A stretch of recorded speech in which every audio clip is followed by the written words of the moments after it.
Infinite Crisis is kind of my dream project in that it is a world where you can take all the DC heroes you knew and loved, and you can see their twisted reflections, their dark mirrors, their idealized versions, all of them on the same page. It is the most broad, open-ended set of universes in any comic universe, especially since the introduction of the multiverse and the Elseworlds. There really are very few things that we can imagine and think of that can't be contained inside the DC universe. Geoff Johns, he's a visionary, and he's also a person who legitimately understands, like, hey, these are our characters. I'm gonna not only trust you with them, but ask you to do what you need to do in order to make the best possible game that you can make. I feel like DC has become absolutely integral to just the experience of the game, because without the DC multiverse, this just doesn't work.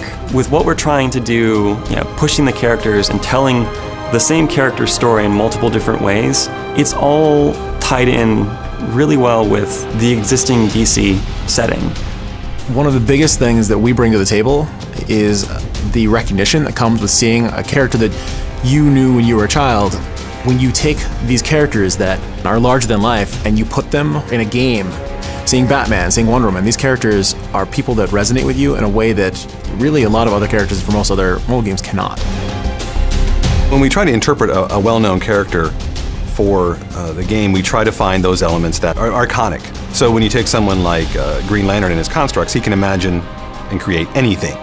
We can't have him do that because, well, there's a variety of reasons why that would just be a bad idea for the game and for the feasibility of making him. So we try to find things that are representative of him in his constructs. So he summons a giant jet and throws it at you, and that, of course, represents his sort of backstory as being that test pilot. We're always looking for ways to incorporate DC history and lore into the game in ways that make sense for a competitive environment. And one of the ways that I'm really proud of and what we've done that is through the artifacts. Now, these are the items that players will be acquiring from the Artifact Foundry through the match. These are items that increase the power of their champion, so that makes them better able to deal with the threat at hand. And each of those items is named after an item from DC history. We have Two-Face's coin, and we have Atlantean artifacts, things like that. And those items have a history to them. It's the history that, in a sense, gives them their power.